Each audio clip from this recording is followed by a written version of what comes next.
third aliyah for Parshas Vayigash, or middle of Yehuda's impassioned words. Ches, verse 8.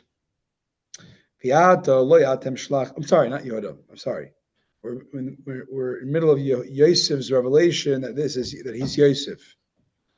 And now he's trying to tell the brothers, don't feel bad that you made a bad choice that resulted in me being sold as a slave. It was all part of God's plan. Wow. Ches. Let me just say they've been told that their free will doesn't mean anything. That God manipulates it to his advantage. Exactly. 100%. You have free choice to make a choice. You don't get to control the outcome. You are responsible for your choices. But you are not God. You don't actually control reality. That's exactly what he's saying. You made a bad choice and you had to teshuva for that. But you did not send me here. Kiha Lakim, rather it was God. Ve'esimeni la'ov, l'farei. And he made me a patron to Pharaoh.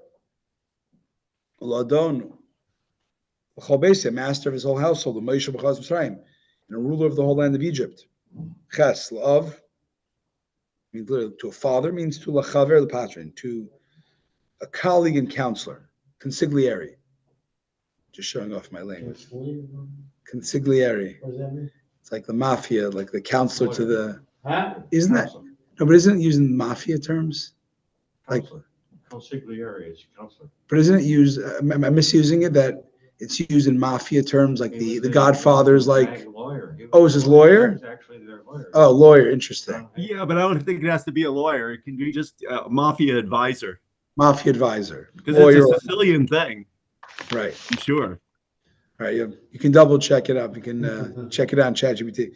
All right. Anyways.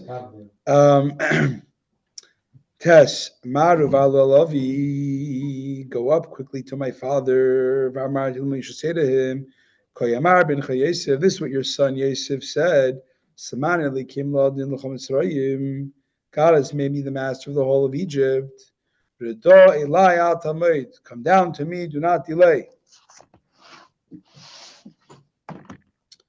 Rashi Tess, go up to my father. Eretz Yisrael Gavoy Miklarotzis. He turned the term to go up because the land of Israel is higher than all their countries. The topography, I'm not sure. Mm-hmm. The highest. Highest of that area. I think so. All right. Cool. Yud v'yashat Eretz Goshen. You will live in the land of Goshen. V'yisa Karav Elai. And you will be near to me. You, your sons, your grandsons, grandchildren. Your sheep and goats, cattle, and everything you have. It's small. What? It's a small, one of the smallest mountains. Oh. But it's, you'll see.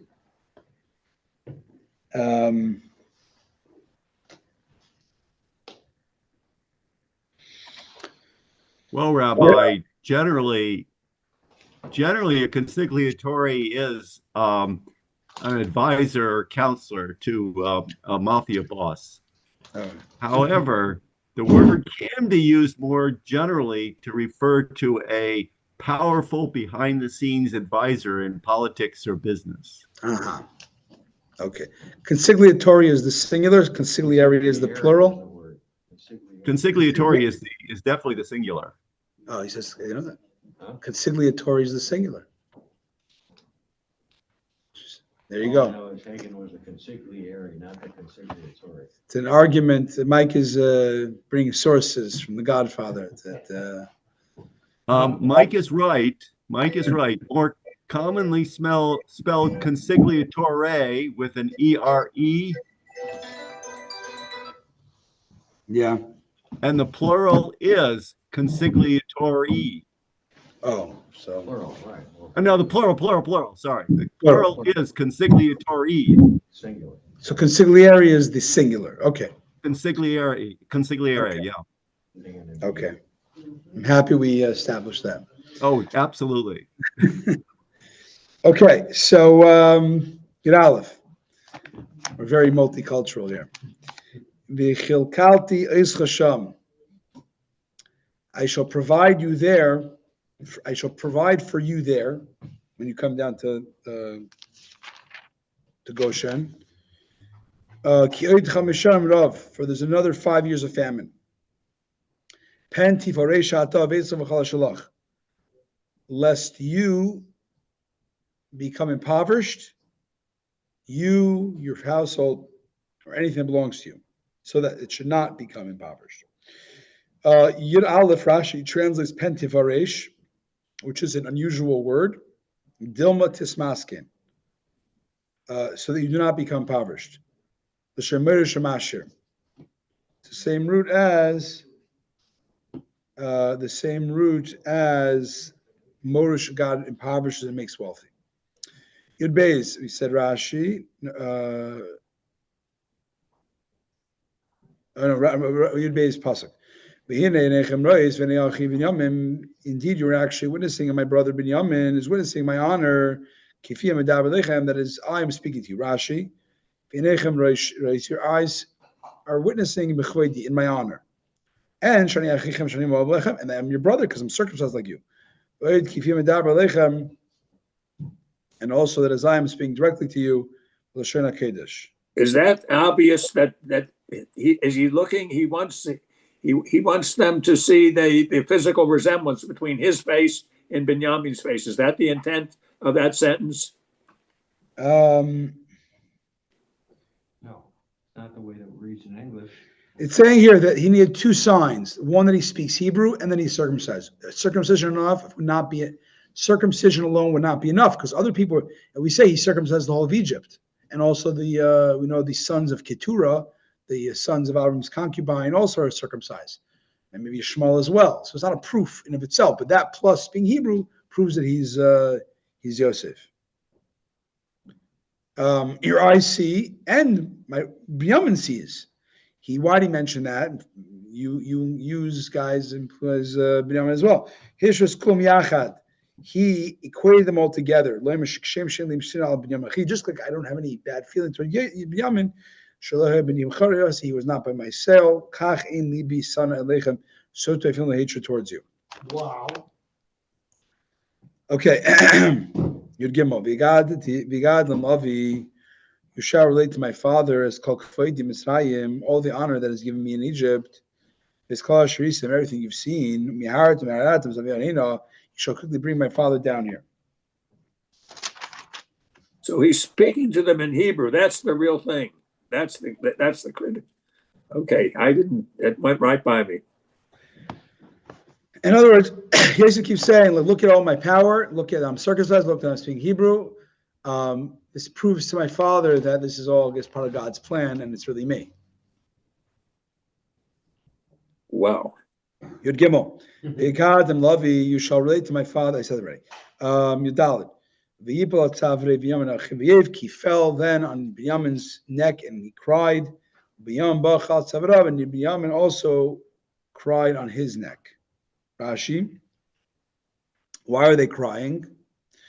So you might say, basically, they're crying. It's a reunion, tears of joy, and sadness and joy. But Rashi does not give that explanation. He says it's actually a deeper reason they're crying. He cried. They wept on his. Why did he fall on Binyamin's neck and cry? Because he had a prophecy about the two holy temples that end up being built on Binyamin's territory, and they eventually get destroyed. He was crying of the Golas. yeah.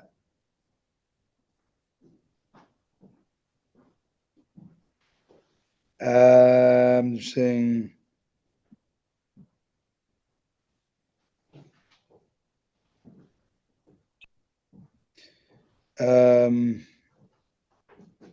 whatever. Binyamin wept on his neck. Why did he weep on his neck? Mishkan Shiloi Shaslis Bechalkosh Yosef saved the Yosef's territory for about 300 plus years housed initial, not temple, but the fortified Mishkan in Shiloh, and it eventually got destroyed by the Philistines, I believe. So the Binyamin had,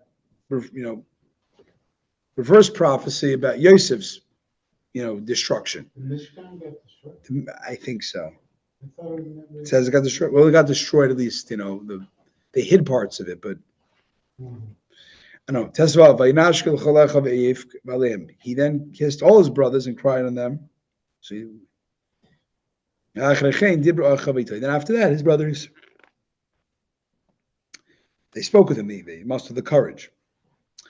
All right, Tazayin, Vayish, Vakol Nishma Vesparadimar, the voice, the news reached the house of Pharaoh saying, Ba'uach Yosef's brothers have come. And it was pleasing in Pharaoh's eyes and in his servant's eyes. Rashi. The news was heard in Pharaoh's palace. Beis Parai means Bebeis Parai, in Pharaoh's palace. This it means his actual house.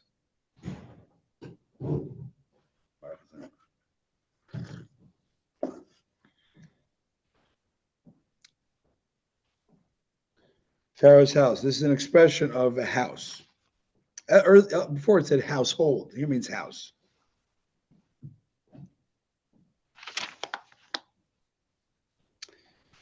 In other words, because we already said this, the noise was reaching the household, so you can't say the same thing twice. It must be that it was the talk of the palace. Yeah. And it got all the way to Pharaoh. I mean, not just the general household, but it was the talk of the palace, and it got to Pharaoh and his conciliatory. Yud Zayin, Vayemer Paroi El Yosef Emer Elachecha Zeisasu. Paroi said to Yosef, tell your brothers, do as follows. This you shall do. Tanu es b'yirchem l'chu v'y artz Canaan. Load up your animals, bring them to the land of Canaan. Tanu es b'yirchem, load your animals up with tevu, with produce. Yirches. Pasuk Yirches. U'kichu es avichem es batechem v'y eloi. Then take your father and your households and come to me. Ve'etna lachem es tu eretz Mitzrayim, that I can give to you the best part of the land of Egypt. Ve'echlas chelav haaretz, that you may eat the fat of the land. Yud Ches es tu eretz Mitzrayim, the best part of the land of Egypt, which we said earlier is Eretz Goshen. Pharaoh is this is a good line. Rabbi used it a lot, I think. Niba ve'en yedei maniba. Pharaoh said something that he didn't realize the prophecy. Seifa ma'aseisem mitzula she'en madagim. In the end, it will make it like the depths that have no fish. What is that? Meaning, I'm going to give them the best of the land. I'm going to give them everything after the exile. It's like a double. It's laced with prophetic meaning. Good and bad. No. Well, for Pharaoh, it's good and bad. For us, it's good and good. Good and better. Depths that have no fish. What does that mean? It's a term used that when the Jews left, they took out the wealth of Egypt when they left in the exile. They totally drained it of its wealth. Oh, okay. Like you take fish from a pond. All right. Chelav aretz, the fat of the land. Kol chelav shemetevu. The word chelav always means the best part. Chelav means just fat, means choicest. The choicest. Yotes, the atzu, you're commanded to tell them saying this. You're authorized to tell them to do this. Take wagons for your children, your wives, and bring your father and come. Rashi Yotes, by me to say to them, this do as follows. Tell them this is with my permission. I mean, you were commanded to tell them to do this, to tell them I gave authorization. All right. Do not be concerned about your belongings in Canaan. For the best of all of Egypt will be to you. Chaf Aleph, Vayazuchem bnei Yisrael v'yitin Yisrael v'galos al pi Pharaoh. And the children of Israel did so, and Yosef gave them wagons by Pharaoh's word. V'yitin lahem tzei l'derech, and he gave them provisions for the journey. Chabez, the chulam naslish kachalifis smalis. All of them he gave a set of clothes. Ul Binyamin also shleish meis kesef. For Binyamin he gave 300 silver pieces. Chamesh chalifis smalis and 5 sets of clothes. Chav Gimel Laviv Shalach Kazez Asar Chamedim. To his father he sent as follows: 10 donkeys laden with the best produce of Egypt, Neisim Mituar Mitzrayim, Esra Senes, and 10 she donkeys, Neises, laden with bar, Velechem, Mazin, Aviladarach, the grain, bread, and food for his father for the journey. Chav Gimel Shalach Kazez, he sent like this, according to the following amount. And what was this amount? 10 donkeys. He sent according to the following amount.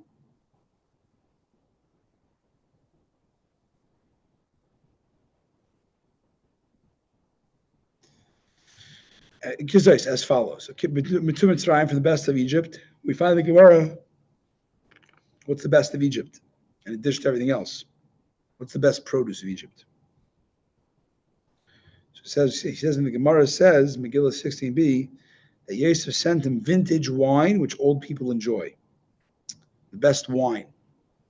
Medrash Agada, and Agada's explanation is he sent him split peas.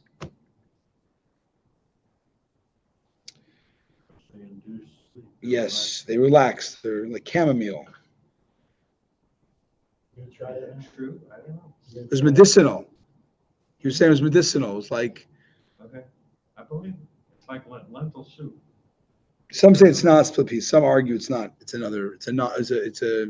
some other produce that we don't know what it is in Egypt. But I mean, this is Yeah. This is fascinating. But I think what's interesting is I think the one thing that's very cool.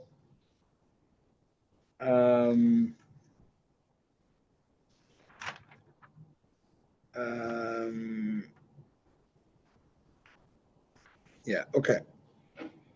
Bar v'lechem, he gave him, his uncle has translated grain and bread, mazoin, and food that's eaten with bread.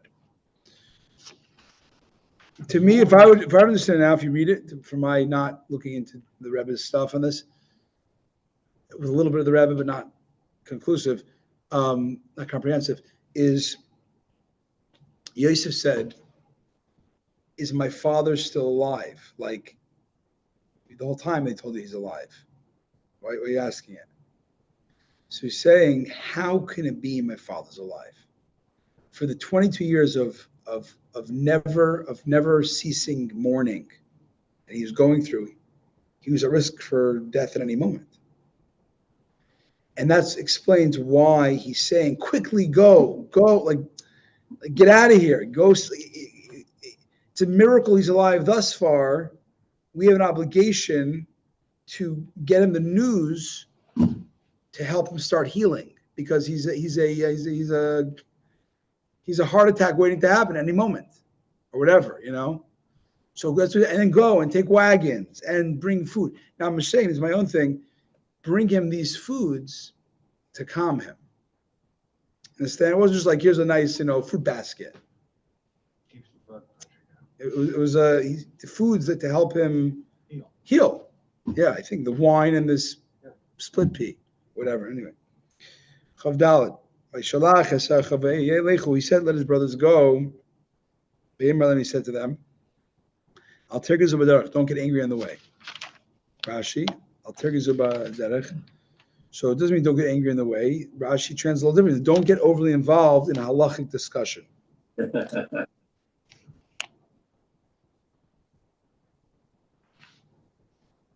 they could get argument and lost their way. Whatever.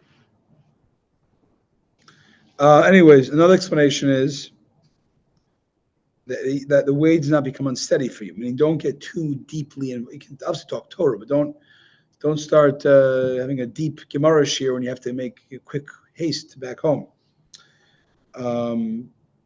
Another explanation of the term is don't take long strides.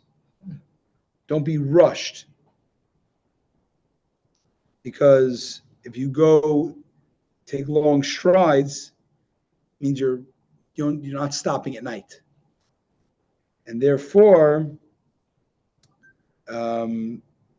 every time the sun sets, enter a village to stay over the night.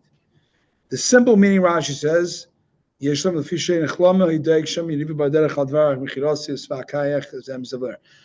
Rashi brings the medrash first, and he goes back to the simple meaning, which we can discuss why maybe.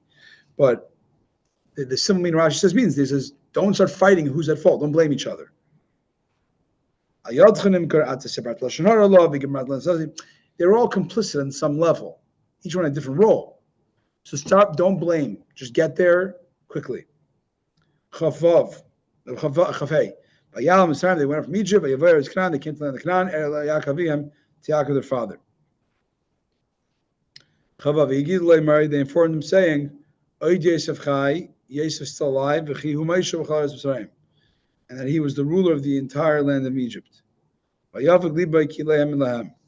his heart rejected it, for he did not believe them.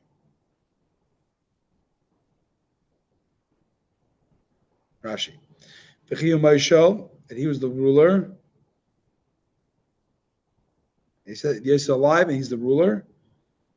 He means Asher Moshe. His heart changed and stopped believing. His heart did not accept their words. His heart did not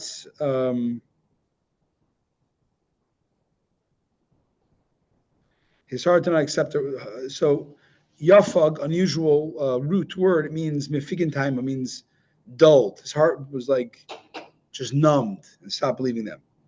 They then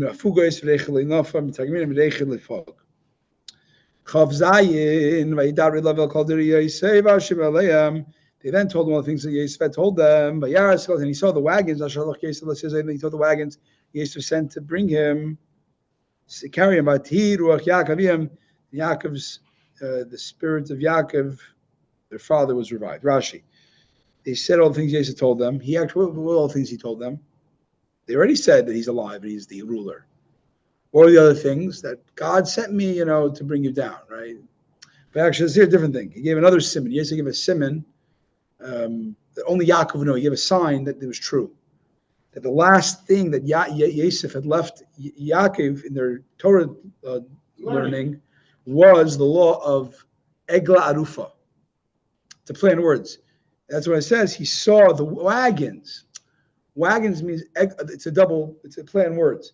Agala means a wagon, also means a calf, referring to the decapitated calf that, when there's an unsolved murder, the elders have to go out, they say we didn't know who it was, and they decapitate a calf, and it's kind of like this showing, communal concern and absolving of guilt of a murder happening. They didn't do it.